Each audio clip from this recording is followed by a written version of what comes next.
So, let's dive into the pretty complex world of friendship. We're going to talk about why, for some of us, making and keeping friends can feel, well, just incredibly difficult. And spoiler alert, it goes way deeper than just being shy or awkward. Have you ever been there? You're in a room, it's full of people, and you're just watching everyone else connect so easily while you feel totally invisible? If you've ever felt like friendship is a puzzle and everyone else got the instructions but you, then yeah, this one's for you. And look, let's get one thing straight right from the get-go. If this whole struggle sounds familiar, it is not because something is wrong with you. I'll say it again, you are not broken. There are some really profound psychological reasons for this, and just understanding them, that can change everything. So here's the first big mindset shift. What most people, maybe even you, see as social awkwardness, it's actually a heightened state of awareness. It's not a flaw in your social skills. Think of it more like your brain's social processor is just on a different, more intense setting. And listen, this isn't just some nice feel-good idea. It's a recognized psychological profile. Psychologists will tell you that people who have a hard time with friendships are often just misunderstood. Their minds simply operate with more depth, more sensitivity, and frankly, more awareness than the average person. So, what is actually going on inside your brain during these social moments? Let's get into why, for some of us, just a little bit of socializing can feel as exhausting as running a marathon. And this right here, this is the massive gap between perception and reality. People might see you as aloof and quiet, but what's really happening is your mind is on fire, analyzing every single detail.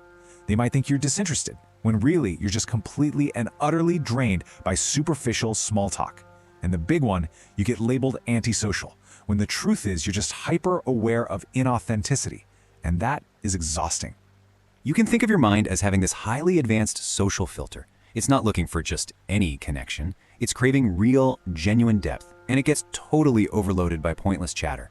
It's busy analyzing every word, every tone, every tiny gesture. It processes all those social cues way more intensely. And the result of all that work? Well, of course your social battery just drains so much faster. So all that intense processing power leads to a really common behavior. You keep your distance. But, and this is key, it's not because you don't like people. Not at all. It's actually a really smart, often subconscious protective strategy. You know, psychologists have a name for this feeling. It's called social incongruence. It's that constant nagging feeling of being different, right? Where your sense of humor, your interests, your whole way of thinking just doesn't seem to click with the people around you. And when you feel misunderstood all the time, keeping your distance feels a heck of a lot safer than risking that feeling of disconnect one more time.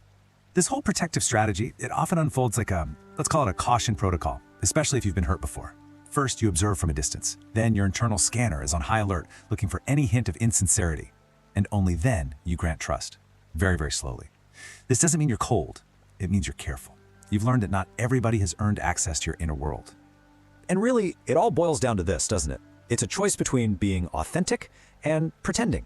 And for you, the cost of faking your way through another shallow conversation is just way too high. You value your peace, your emotional energy, far more than just fitting in. Authenticity isn't just a preference, it's non-negotiable. Okay, now we get to the most important part. It's time to flip the script on all of this. Because the very same traits that make socializing feel like such a struggle, they are also the source of your greatest hidden superpower. While some people might mistake your independence for loneliness, psychology has a much more powerful way to describe it: low social dependency. What's that? It's the ability to find validation from within yourself, instead of constantly needing it from other people. That doesn't make you lonely, it makes you incredibly self-reliant. It's a sign of real strength. So it's time to completely reframe that old belief. Your circle of friends isn't small. It's curated. It's a high-quality, hand-picked collection. You've chosen every single person with care. You'd rather wait for the right people than compromise who you are just for the sake of not being alone. I mean, just think about the assets that come with having this kind of mind. You have a rich inner world that you can get lost in.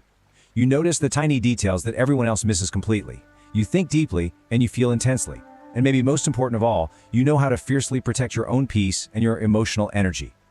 And this is the ultimate payoff. There's a saying, deep people rarely find friendships instantly, but when they do, those friendships last a lifetime. The whole process might be slower for you, but the connections you do form are real, they're meaningful, and they are built to last. You're not just collecting acquaintances, you're building alliances. So I'll leave you with this to chew on. What if this whole struggle isn't a weakness at all? What if it's actually your mind's own built-in, highly effective filter, one that's designed to weed out the shallow and the insincere, making sure that only the most genuine, meaningful connections ever make it through